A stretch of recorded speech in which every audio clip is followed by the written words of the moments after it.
To the Bone, el trastorno más allá del trastorno, por Gerson David Torres Contreras. Esta es una película de una joven en donde presenta trastorno de anorexia. Esta persona día a día sufría ya que el trastorno de anorexia ella lo controlaba primero que todo eh, midiendo uno de sus brazos y allí ella sabía si estaba o subido de peso o está igual. Igualmente sufrió muchas situaciones con su familia, ya que eh, tenían problemas y era una familia disfuncional. Ella se quedaba a veces con su padre por un tiempo, y con su madrastra y una de sus hermanastras, y de otro tiempo vivía con su madre, en donde pues sufrió diferentes tipos de situaciones a las cuales pues se sentía muy agotada, primero que todo, y también pues estuvo compartiendo con diferentes personas a las cuales también sufrían de este tipo de trastorno de anorexia. A continuación vamos a mirar el trastorno identificado y a lo cual podemos observar que la anorexia viene presentándose en un trastorno psiquiátrico grave que se caracteriza por hambre y desnutrición con una alta prevalencia de afecciones psiquiátricas coexistentes de resistencia al tratamiento marcada en ninguna respuesta al tratamiento de aplicaciones médicas frecuentes y un riesgo sustancial de muerte. Al principal cambio de los criterios de diagnóstico de la anorexia nerviosa es reducir el umbral de frecuencia de atracones de 2 veces por semana en DMS-4, una vez por semana en DMS-5. Siguiendo, podemos observar que el trastorno identificado como anorexia nerviosa es un trastorno que, dada su historia, el que ha sufrido más cambios y no es la excepción, es el de DMS-5, donde se presentan importantes transformaciones, como lo podemos observar en la pantalla.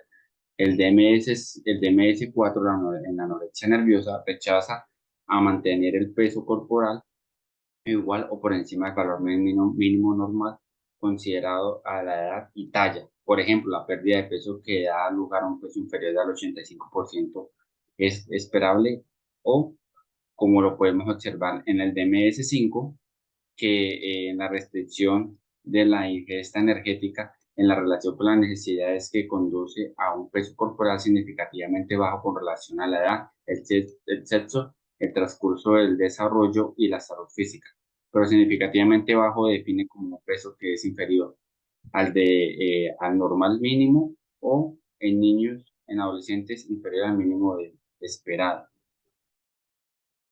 A continuación, en el trastorno identificado, la gravedad mínima se basa en los adultos en el índice de masa corporal actual, en los niños y los adolescentes en el percentil del IMS.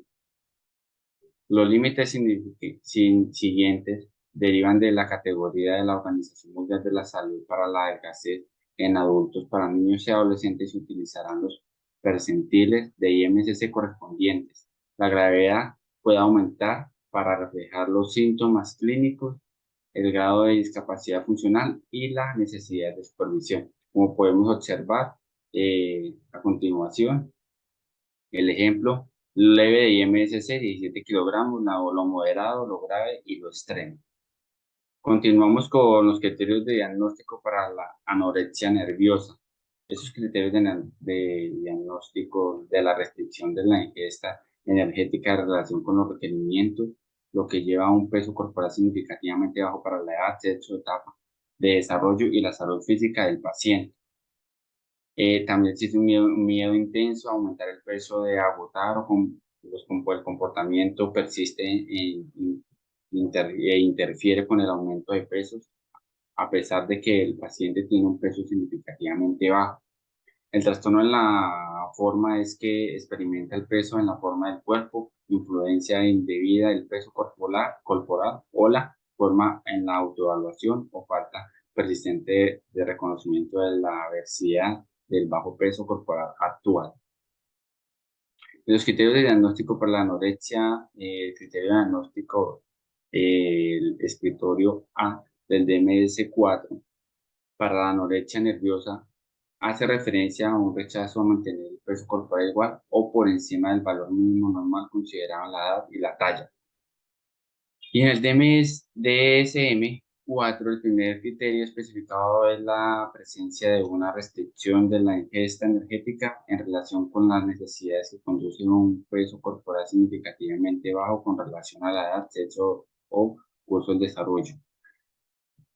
Como punto 2, el criterio B, en el anterior DMS, indica la necesidad de la presencia de un miedo intenso a ganar peso o convertirse en obeso, incluso estando por debajo del peso normal, como similar al DMS-4, que además matiza la presencia de comportamientos persistentes que interfieren en el aumento del peso, incluso a un peso significativamente bajo. Continuamos y con otros criterios del diagnóstico para la anorexia nerviosa. Según el DMS-4, se refiere a la distorsión de la imagen corporal presente en los TCA, específica en el criterio C, de forma muy simultánea al DMS-4, la existencia de una alteración en la forma en que uno mismo percibe un propio peso o constitución, influencia propia del peso o la constitución corporal a la evaluación o falta persistente en reconocimiento a la gravedad del peso corporal bajo actual. Por último, en lo anterior de MS4 incluía en un criterio de la presencia de amenorrea en mujeres postuberales. Este siempre resultó un criterio polémico, ya que dejaba a un lado la posibilidad, según criterios descritos, de diagnóstico a los valores. Para ello, los clínicos utilizaban la medida de los niveles de testosterona frecuentemente bajos en los varones con anorexia nerviosa para equiparar el criterio diagnóstico en el nuevo DMS-4. El criterio de la amenorrea ha quedado suprimido.